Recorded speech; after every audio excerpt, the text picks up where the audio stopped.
It's a story making national headlines. A Pennsylvania family's fight for answers. Was Ellen Greenberg's death a suicide or a homicide? Ellen's parents want their daughter's case reopened. Our Jan Carabeo takes a look at a death investigation that this family says does not add up. Everything we're doing is for her. Her death has left a hole in our life. The term we use is justice for Ellen. Josh and Sandy Greenberg have struggled to find answers.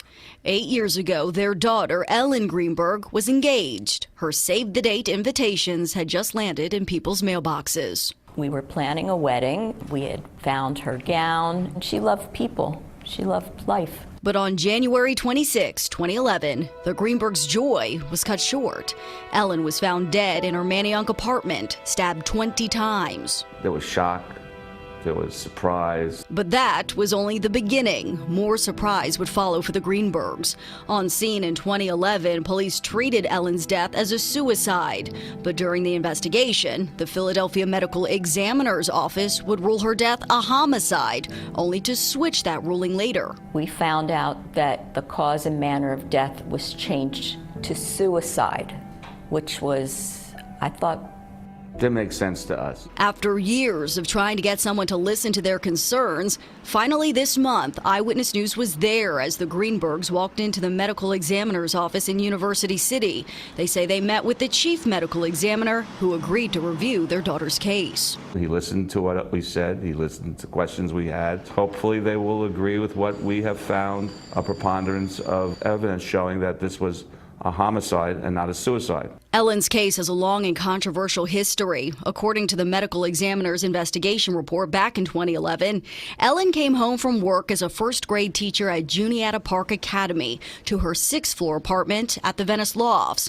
Her fiancé left to go to the gym. The report says when he came home, the swing bar lock was engaged. After attempts to reach Ellen by phone, he forced the door open and found her body in the kitchen. She was stabbed 20 times, half of the wounds to the back of her neck. You talk to any reasonable person and they all say, what the hell is going on? Tom Brennan logged 25 years with the Pennsylvania State Police and worked at the FBI's Behavioral Science Unit in Quantico, Virginia.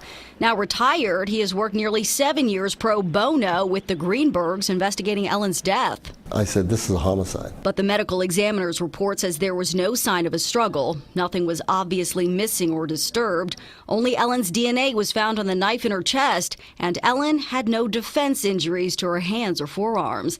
Still, Brennan says none of that proves this was suicide. Didn't they ever hear of blitz, where a victim doesn't get the opportunity to defend themselves? The 2011 report also says investigators found no suicide note. Ellen was seeing a psychiatrist in the month leading up to her death and was prescribed Ambien and Klonopin. In an interview, the psychiatrist told investigators Ellen had severe anxiety, but there was never any feeling of suicidal thoughts. No Pain was Ellen's middle name. Ellen's parents are convinced that their daughter was getting the help she needed and would never harm herself. We always said, I love you, back and forth. And I know that morning I ended it with, I love you more, more, more, more, more. So that makes me feel good. Ellen's former fiance could not be reached for comment. We also reached out to the Philadelphia Police Department. They declined comment and referred us to the State Attorney General's office. Ellen's case landed there just last year. In a statement, a spokesperson tells us the AG's office conducted a thorough investigation. Among the additional evidence we reviewed were web searches for methods of committing suicide, quick death, and depression, which were done on Miss Greenberg's personal computer in the weeks before her death, and text messages showing the decedent in serious mental distress. Our office has concluded that this evidence supports suicide as the manner of death. The investigation is closed, and at this time, the Greenbergs have not heard a response from the Philly ME's office. Jan Carabeo, CBS 3 Eyewitness News.